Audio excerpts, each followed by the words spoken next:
Hello, everybody, and welcome back. This is the Limitless Living Show. Chuck Anderson here. I'm your host, and this is the show where we like to share stories of personal transformation and overcoming limitations, and then the takeaways from those stories that can help you to overcome the obstacles that you might be facing in whatever it is that you're doing and what journey you're on, so you can live a happier, more fulfilling life and get to the destination of your journey much easier and faster that you can than navigating all these obstacles, or even worse, coming across an obstacle, stopping and never realizing your dream. And so this show is all about that. It's been a huge part of my life, and I will tell you that it's been a huge part of almost every guest I've had in the show. This very thing has impacted them, and this is no exception. So I'm very pleased to have Krys Pappius with me today. Krys, welcome to the show. Thank you so much, Chuck. I'm really happy to be here. It's great. Awesome. Well, I know we have lots of really cool things to share, and not only do you have your transformational story, but you also help people with their transformation as well, which is great. And we'll talk about that. And I just think that it's so cool that when I think about it, people who have gone through their own story and their own journey often become coaches and book authors and get involved in some form of work where they want to now help other people on their journeys. And I just find it fascinating. And I just love hearing these stories. So Krys, very simply, I'm just going to say, what's your story? What's my story? Well, first of all, I'm going to say that I completely agree with you that a lot of us who go through events in our life turn around and want to help others overcome as well. And the sad part is that so many of us wait until our backs are against the wall. We don't have to wait. But people like me, we wait until we almost lose it all. And we say, hey, wait a minute, folks, you don't have to do it the hard way. So my story is really simple. I spent 20 years in law enforcement. I was a police officer. I went into law enforcement because I wanted to make a difference in the world. I had experienced traumas of various sorts when I was a child and my youth. And I wanted to stand up to the bad guys. I wanted to hold bad guys accountable because of none of my bad guys had ever been held accountable. So I became a police officer, and it seemed like I was kind of good at what I was doing. Prosecutors would like to see my files on their desk. They told me that quite often. You know, I had the privilege of doing things like going into a burning building to find grandma that the family had left behind. I had a suicidal male on a bridge railing in the middle of the night. I was able to get him to hospital. Mothers Against Drunk Drivers had acknowledged my efforts to get impaired drivers off the road. So it all looked really good. But the truth is, it was just all a mask. And the truth is that on the inside, my soul was slowly dying. And it was interesting what you led into this with, because in my job, I so often had seen people whose lives were turned upside down, who rose up to the occasion. And I always thought, why did they wait? Why did they wait? Well, I waited. I was involved in an investigation one night. It ended up in a pursuit, and this pursuit ended up really badly for me. And I lost control of my vehicle in the conditions, and my vehicle, it was a very sort of violent crash, and my car remained in motion for quite some time. And I had the opportunity to think back on my life, and it was so sad to think of how many dreams I had abandoned, and how I was, at the end of the day, really unfulfilled. I was bored. I was lonely. I had lost my way. I'd forgotten my purpose, and I had lost my way. And I swore to myself, if I survived, I was going to turn my life around. Obviously, I survived. I had significant physical and mental, emotional injuries that night. So it would be 15 months before I could go back to work. And I remember the day I went back to work. I remember it so clearly. I walked into the building. I walked into the locker room. I put on my uniform. I put on my gear, and I looked in the mirror. And my heart sank. And I'm going to get emotional again. And it sank because the person who was staring back at me was the same person who had been caught in that car lap that night 15 months ago. Nothing had changed. And I recommitted to the promise I made myself that I was going to turn my life around. And I thought of all these dreams that I had had. I was an adventurer at heart. And I had all these dreams of adventure that I always said no to. And the biggest one was to climb Mount Kilimanjaro in Tanzania. I first saw the mountain 1980, 25 years previous. I saw this beautiful mountain. I was flying in Kenya domestically, saw the mountain, and I thought to myself, I wonder what the world looks like from up there. And I heard that it's possible to get to the summit. And I wondered, what if? And as soon as I thought, what if, all those little gremlins started nattering away at me. Who do you think you are? You could never do that. Are you crazy?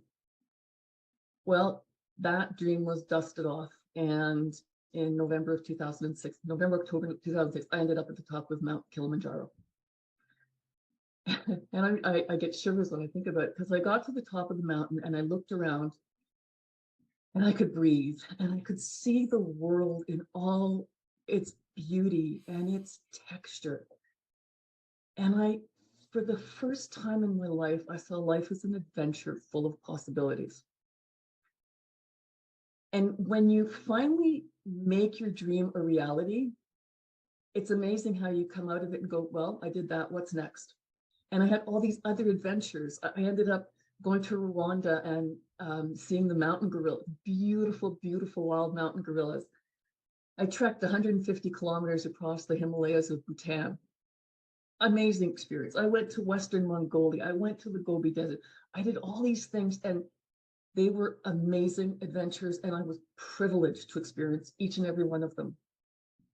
And I noticed that whenever I came home, it was an incredible anticlimax, and I would get really depressed and sad, and I like, what is going on? And what's going on was I was doing things differently, but I wasn't being something different. I was still the same person. And I realized that the answer had to come from within. And that's when I started really looking in the mirror and doing the inner work, and started a journey. Unfortunately, I thought I had to do it all myself because, of course, asking for help was such a sign of weakness. So my journey was very long. I read a lot of books, I took courses, I took workshops, and I got a few nuggets here and there. But for the most part, I found those resources to be fluff because they all gave me permission to dream, but not one of them told me how. How do you turn this dream into your reality? And when I took a step back, I realized there were three things I had to do to get to the top of Kilimanjaro. I had to have a clear vision of what I wanted and why I wanted it. I had to debunk all those beliefs that told me, no, I can't. And I have to say, and I had to turn that around to, yes, I can. And I had to take action. Action. And I realized that those are the keys to success in life. I now had to create a vision of the life that I wanted that was based on my values and on my purpose. And my purpose became very clear to me, to make people feel seen, heard, and valued, that they matter and that their life matters. That's what I do in my business. That's what I do as a coach. That's how I live my life. That's how I make decisions. Life became very simple. It became fulfilling. And I realized that I had a message to help, that I had to get out there, that you don't have to blow up your life in order to get the life that you want. You get the vision, debunk the beliefs, and create a plan of action. You reverse engineer what you want, so that all you do is you take baby steps, and slowly but surely you just gain momentum. And before you know it, you've come such a long way, it gives you momentum to go the distance. And that's my message is, it's simple, 3 steps. Get clear on what you want. It amazes me that I didn't know what I want in life. But how many people I work with have no clue. They're successful, but they're not happy. They don't want to talk about the fact that they're not happy because they're successful. So what right do they have to be unhappy? and they can't even imagine how different life could be. So that's my story in a nutshell. Wow, amazing. Well, I love all of that. Like it just had all the elements of a great story. Like you've had this thing, and then there's this turning point, and there's all the things that you did afterwards, and a decision, right? A Yeah. decision, and then also a look back and the takeaways. And I love that you shared that, and we're gonna reemphasize those here in a moment. But I love all of that. And what I heard, and I would love to just take a look at this for a moment, that moment where you decided to, hey, I'm going to go and do all of these things, right? Because there's a decision where you could have easily decided not to do those things and continue on the path you were on. And, what was that decision like? Because I know for a lot of people, like things, an event will happen. And I believe that those events happen to serve us in some way, even though they seem really negative at the time, but they're an opportunity to do something different. It could have even been something we were asking for because, oh, I wish this or that or the other thing. And, the universe doesn't necessarily care how it's done. It's like your wish is my command. So I'm just wondering a little bit about that turning point and that decision to go in a different direction in your life, and what can we learn from that? For me, it was the moment that I realized that I might die here, and my life was not worth living. That was the part for me that I was no longer, that if I lived past this event, I was no longer willing to live up to the expectations of others and live life according to other people's rules. And I think looking back, what I now realize is our behavior is driven, like our beliefs give rise to emotions, to actions, to results. Our beliefs, the beliefs that drive our behavior, are set down in our subconscious by the time we're 4 or 5 years old. So think about it. Would you turn and give your keys to your car to a 5-year-old? I suspect you will say no, because you know what's going to happen. As long as we allow our subconscious beliefs that got set down, some people will say in the wombs, we know it's really early on. As long as we allow those subconscious beliefs to drive our behaviors, we're giving the keys to the car to a 5-year-old. I was allowing my 5-year-old, who had already experienced trauma, who had a really dark view of the world and my role in it, to decide how I was going to live my life. And when I realized that, it was like, no. That for me was powerful. I get chills when I hear you say that, because it reminds me of how I was also letting that 5-year-old who was scared to control the things I was doing in my life. And it was keeping me stuck at a certain place and doing certain things that weren't getting anywhere and completely unfulfilling. Took me down a career path that I thought was going to be exciting, but turned out to be really boring. But, as a kid, when you make that decision, it seems exciting at the time.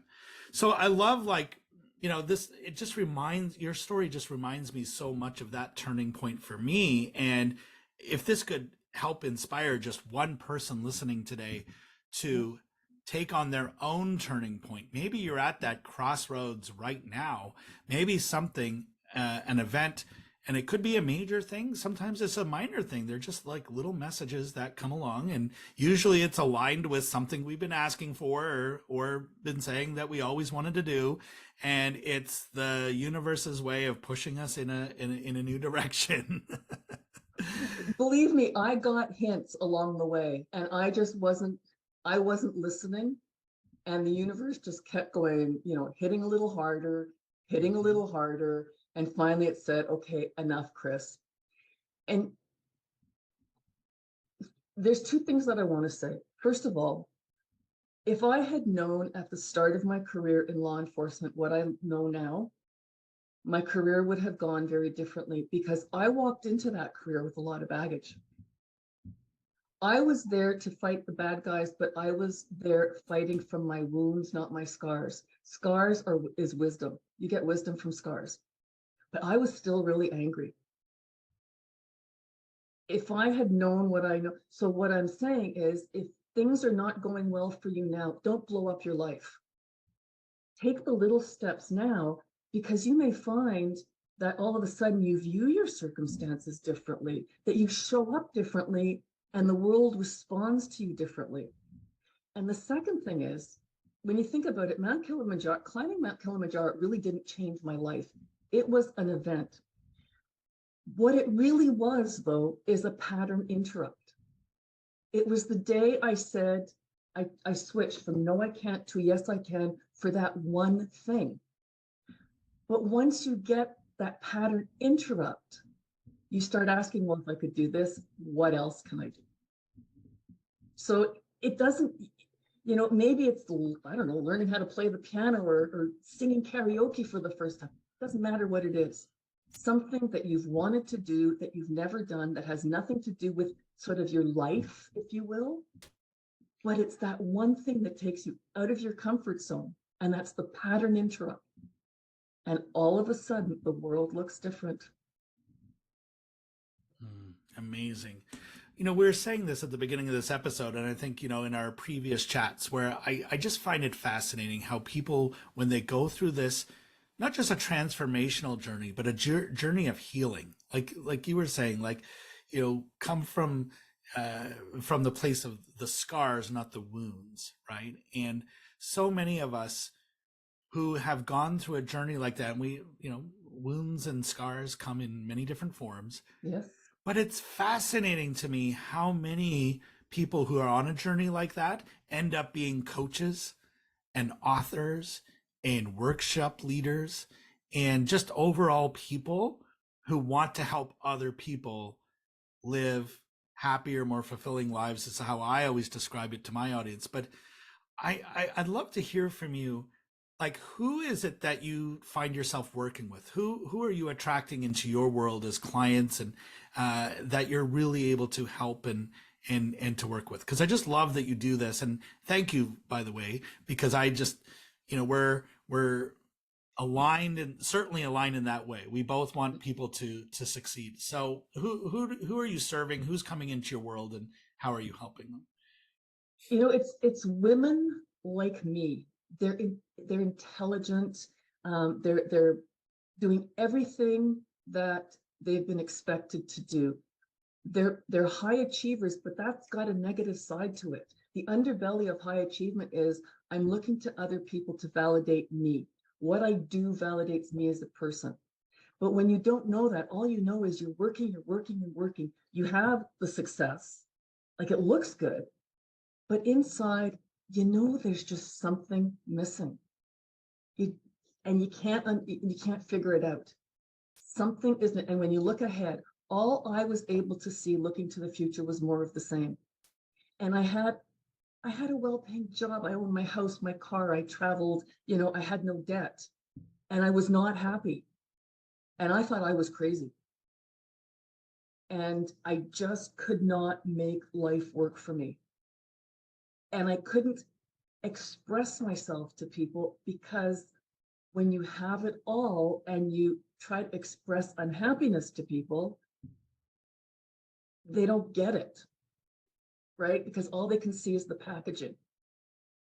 So I work with women. The greatest joy I get is women who they're go-getters. They want to succeed in life. They want to make their mark, and they're missing the mark.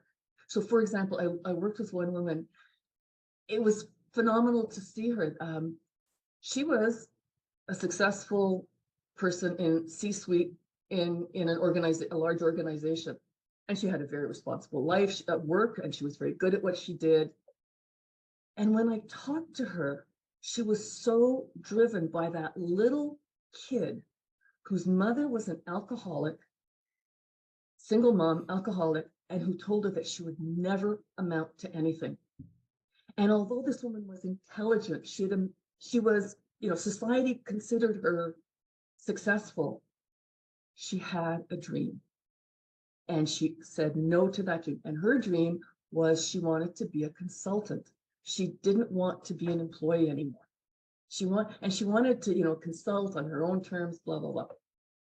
But it was that voice, you're nothing, you'll never amount to anything, and a sense of obligation to this organization that had given her had made it possible for her to have this really good job. And we worked together, and I helped her connect with her purpose and her dream. And at the end of the day, she left the job, she became a consultant. For her, that kind of a change was relevant and has never looked back. Now has a successful consulting business. That to me is someone who is living their purpose, because the consultancy, that's the word, is a reflection of her purpose. And she's doing work that she wants to do, she's driven to do. And when I see that, I know the people she's going to impact in her world. The ripple effect is amazing.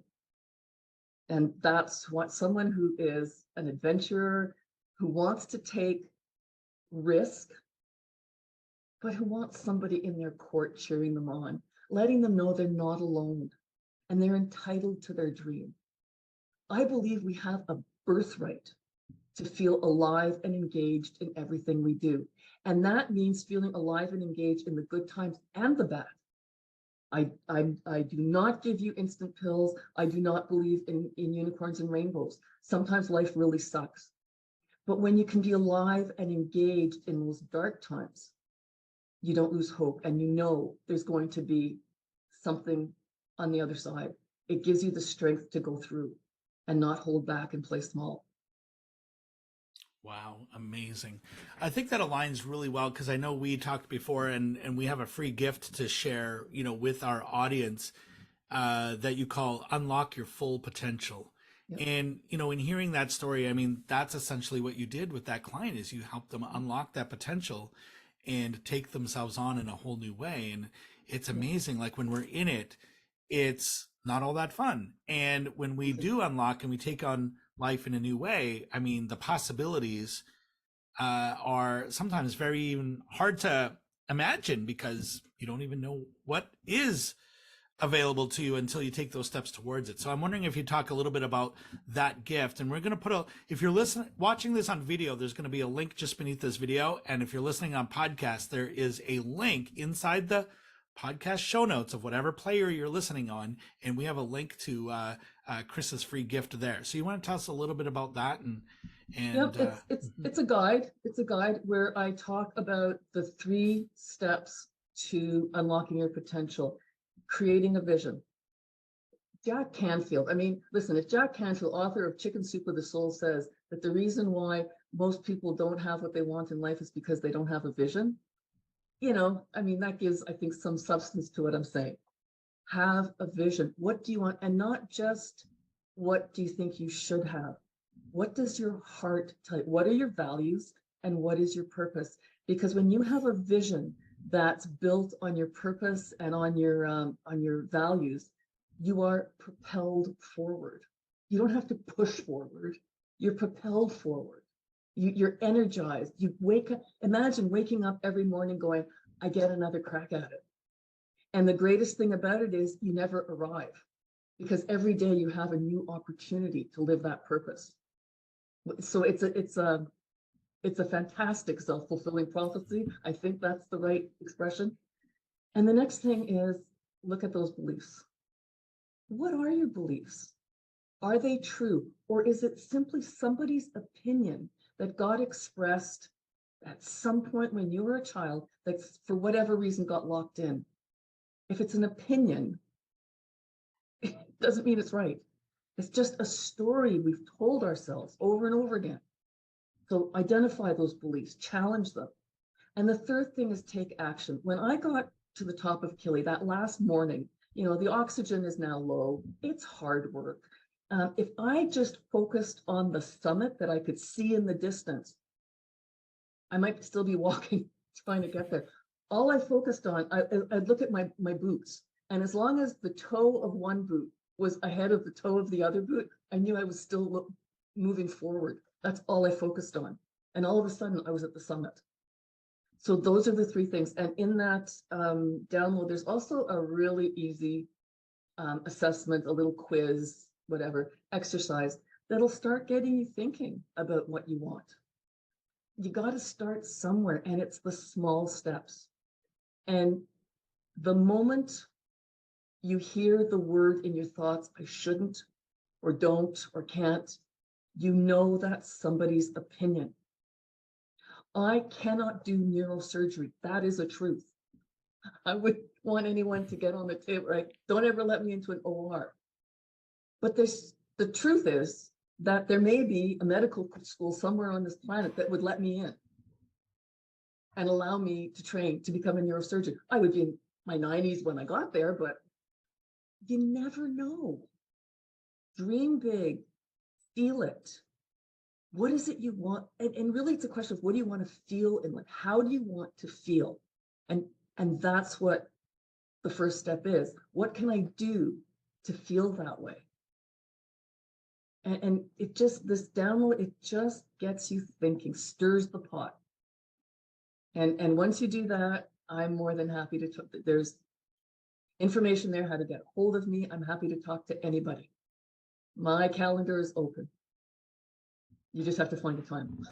There we go. Well, and yeah, take action, right? Take action. Go and get this free gift, because that actually, everything you just said there sounds amazing. And for anyone listening in that resonates what Krys and I are talking about here today, I highly recommend that you do. And again, that link is beneath the video or in the show notes for the podcast episode. Go get that gift, read it, take action. That's the first action. Read it. And then connect with Krys and let her have a conversation with you about what your next steps are. And look, you've just heard her for 27 minutes. Right? Oh, amazing. And you get an idea of who she is and how she can help. And I wouldn't have had her on the show if I didn't truly believe that she was someone who was genuine and someone who can help, because that's my mission. That's my mission. And that is to connect the dots between the people who are amazing, like Krys, and the people who are also amazing and on a journey where they could use a little help. Yeah. And let's bring you together. So get the free gift, connect with Krys, and it will be time well spent. And do that. Email me back and let me know that you've done that, and I'll send you a free gift. I'm not going to tell you what it is.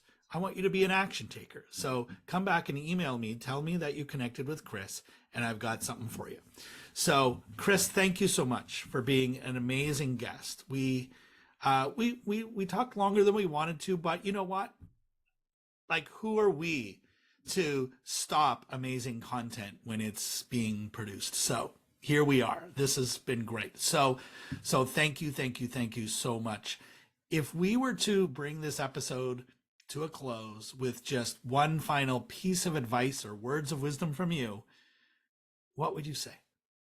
It is never too late. Ever, ever too late. You could live the next 30 years in pain or 1 minute knowing that you've taken control. And it's never too late. I saw it when I was at Killy, I was 53. Do the math quickly.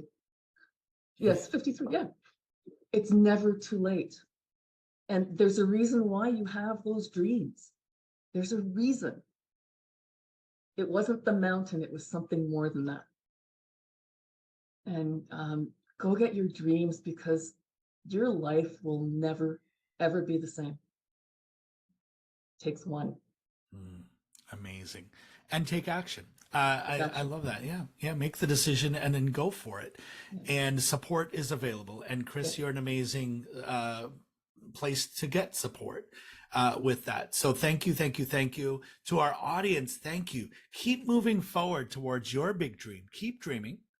Don't let the obstacles stand in your way. Don't let them stop you. Don't let them help have you give up on what your big dream is, because there's help available. And reach out to Krys. Download her free guide and connect with her, and get that support, because that support is available. So thank you, Krys. Thank you, our audience. Keep being amazing. And until next time, this has been the Limitless Living Show with Chuck Anderson and my amazing guest here, Krys Pappius. And I will see you here for a future episode real soon. Thank you.